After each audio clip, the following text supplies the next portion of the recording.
Pues sí, la editorial francesa Gallimard acaba de publicar la traducción de The Night, novela del escritor venezolano Rodrigo Blanco Calderón, que publicó en España Alfaguara hace ya un par de años.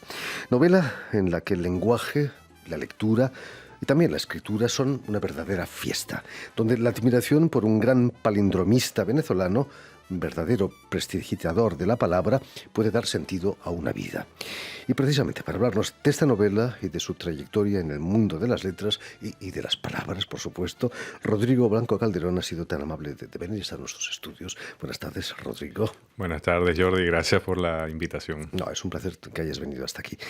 Permíteme que explique antes que nada que has nacido en Caracas en 1981, en cuya Universidad Central vas a estudiar literatura. Pero me gustaría que nos contaras qué lecturas te llevaron a querer profundizar en la literatura, incluso ponerte a escribir más tarde. Bueno, hay varias etapas de lectura que yo recuerdo. Yo empecé leyendo, por ejemplo, me acuerdo que el primer libro que leí fueron Las minas del rey Salomón, como a los 10 años.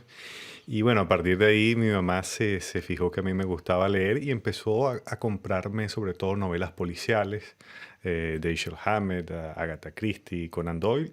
Y esa fue como una primera etapa de lectura. Pero si yo tuviera que recordar esa lectura que a mí me llevó, por ejemplo, a estudiar letras en la universidad, fue las novelas de Alfredo Bryce Echenique.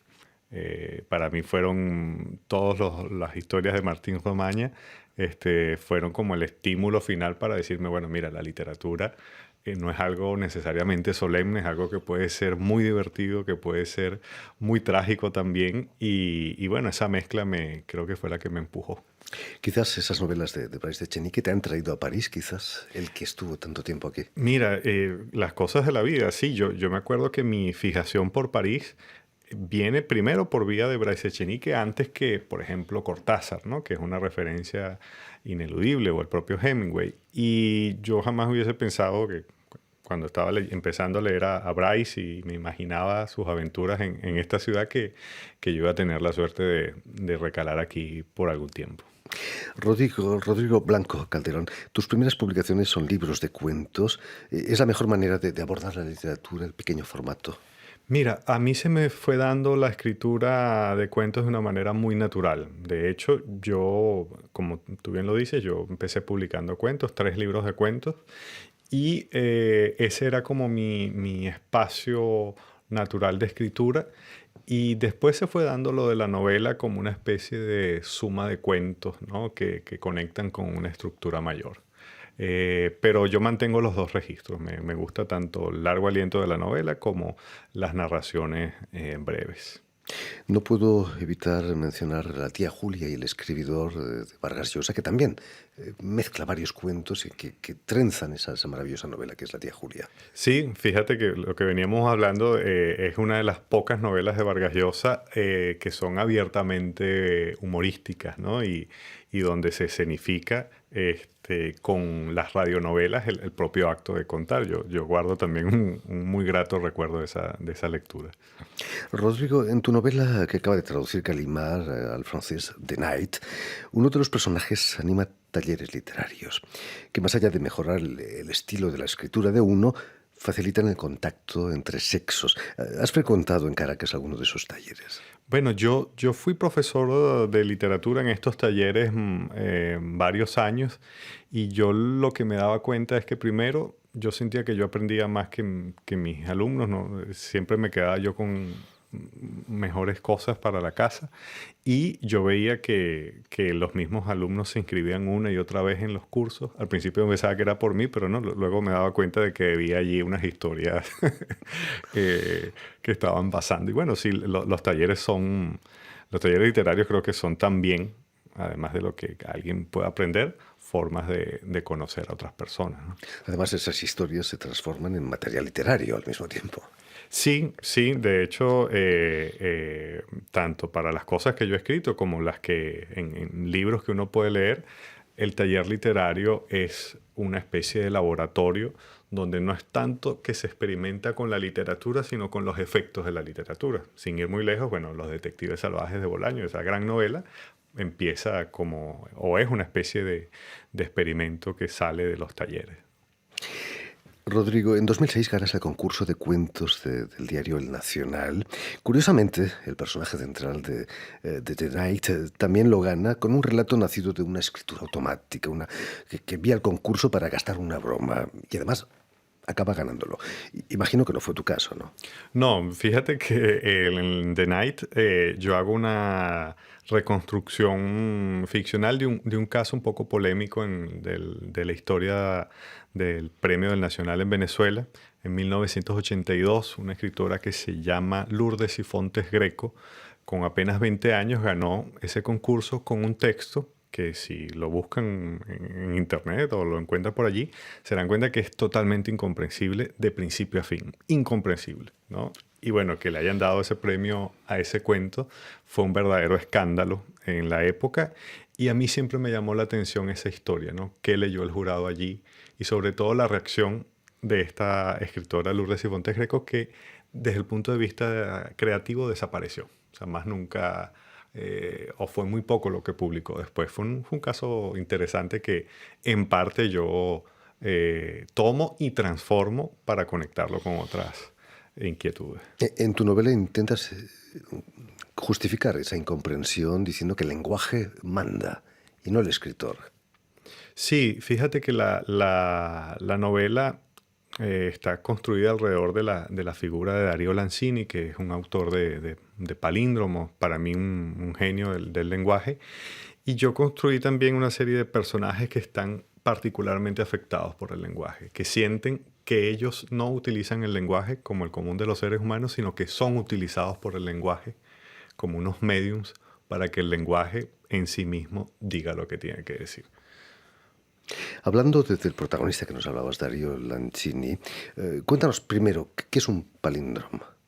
Un palíndromo es una palabra o frase o conjuntos de frases que se pueden leer al derecho y al revés, ¿no? Los diccionarios dan ejemplos como daba la roja la zorra el abad o Anita lava la tina, ese tipo de frases un poco infantiles, pero bueno, existe una serie contada de escritores que se dedican a escribir palíndromos y a hacer verdadera literatura con esta exigencia formal tan rigurosa. Y efectivamente uno de los más grandes es el propio Darío Lanzini. Leyendo tu novela, no podía creer que un personaje como Darío Lanzini existiera. ¿Cómo encuentras a Darío Lanzini? Darío Lanzini circulaba como una referencia un poco legendaria entre los estudiantes de letras, ¿no? Se hablaba de un libro que se titulaba Oír a Darío, de un tal Darío Lanzini. Es decir, ya desde el propio título, Oír a Darío, hay un palíndromo, ¿no? Y que era un libro hecho completamente por palíndromos, un libro que además contenía una carta que Julio Cortázar le había enviado a Lanzini celebrando esa publicación. Es decir, había mucho de leyenda alrededor de Lanzini. Y bueno, yo tuve la suerte de llegar a conocer a Lanzini, conversar con él un par de veces y eso me marcó muchísimo y de una manera que al principio fue inconsciente, ¿no? Tanto así que fíjate que yo comienzo a escribir la novela al día siguiente de la muerte de Darío Lanzini. Fue algo muy inconsciente, insisto, que se movió allí con lo que representa Darío en su vida y su obra. ¿Cómo era Darío Lanzini? ¿Era reservado quizás? Mira, Darío Lanzini era profundamente reservado, tanto así que muy pocas personas, incluso en Venezuela, han leído y conocen su obra. Darío, de hecho, solo llegó a publicar Oír a Darío en 1975 y más nunca publicó más nada. También vivió la segunda mitad de su vida fuera de Venezuela. Él estuvo casado 34 años con la escritora venezolana Antonieta Madrid, que tuvo una carrera diplomática. Y Darío, insisto, era más una leyenda que una referencia concreta.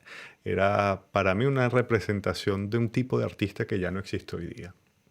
En la novela, tu personaje conoce a Darío Lanzini por pura casualidad en un encuentro fortuito. ¿También tú lo conociste así o no? Sí, fue exactamente así la primera vez que conversé con él. Y también como lo cuento en la novela, la segunda vez que llego a conversar con Darío, que ya yo sé exactamente o un poco mejor quién es él, yo cometo la tontería de inventarme que que yo le quiero hacer una entrevista para una publicación que no existía.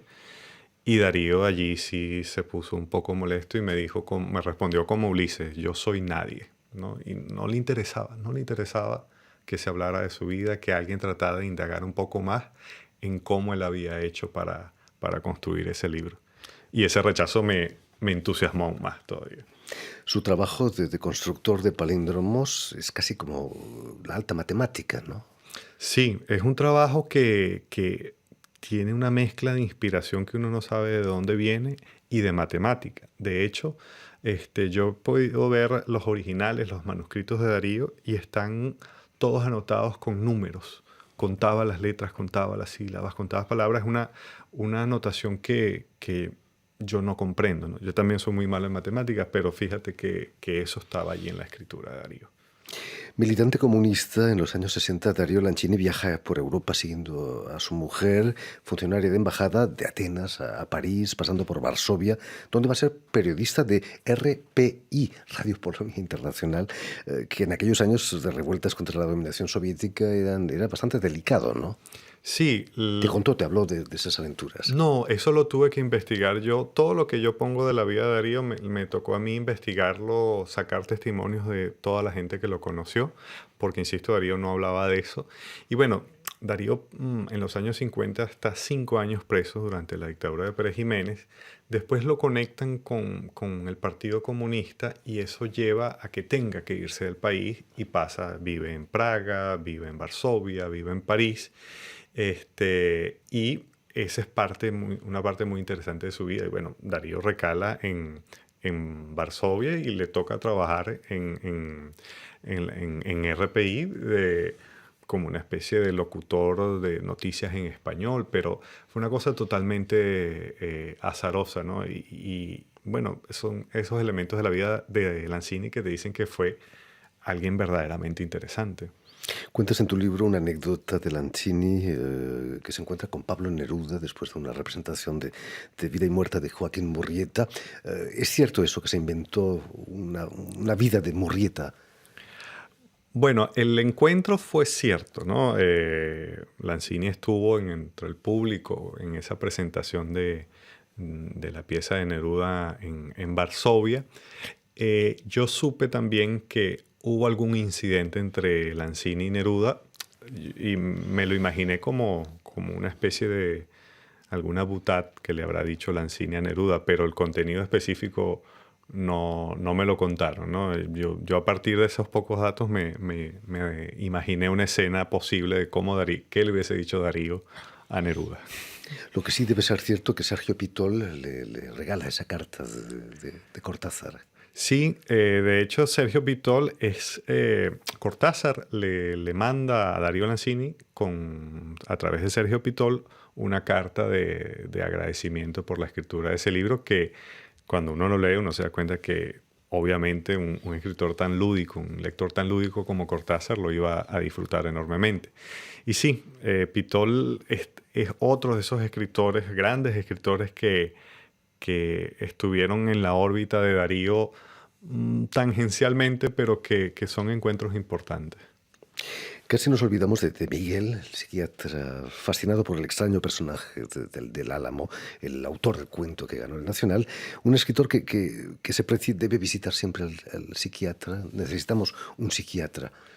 Sí, además de todo esto tiempo que le dedicamos a hablar de Lancini, la novela es una novela también que está muy anclada en el presente de Venezuela, que está ambientada en la Venezuela de los cortes eléctricos, de la violencia política, de la violencia cotidiana.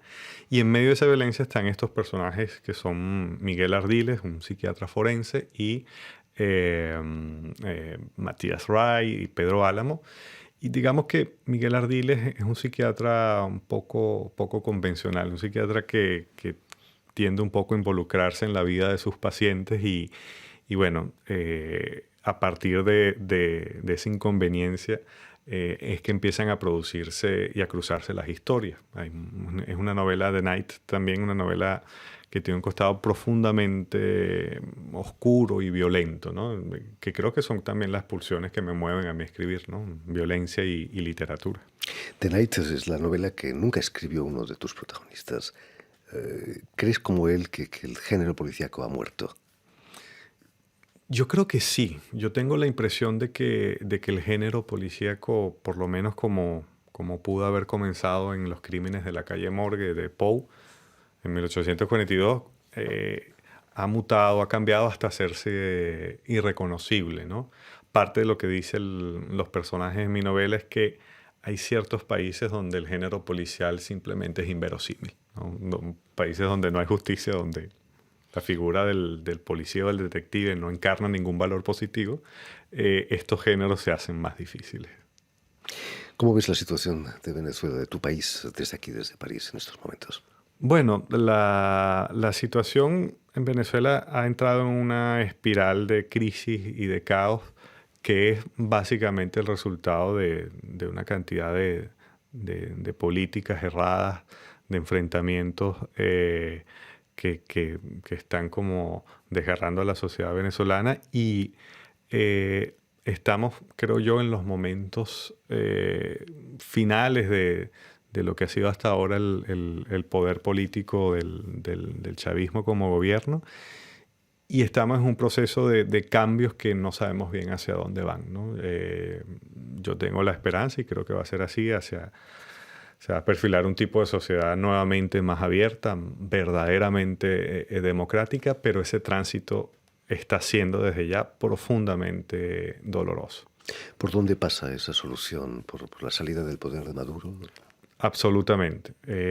No hay posibilidad de reconstrucción del país sin la salida y la salida pronta a través de los medios que establece nuestra Constitución del presidente Maduro, que se ha revelado como una persona totalmente incapaz de resolver los problemas y además sin la voluntad política de hacerlo. Así que tarde o temprano eso es lo que va a pasar, pero digamos que hay circunstancias de fondo de las que no se puede hablar que hacen que eso no sea tan fácil.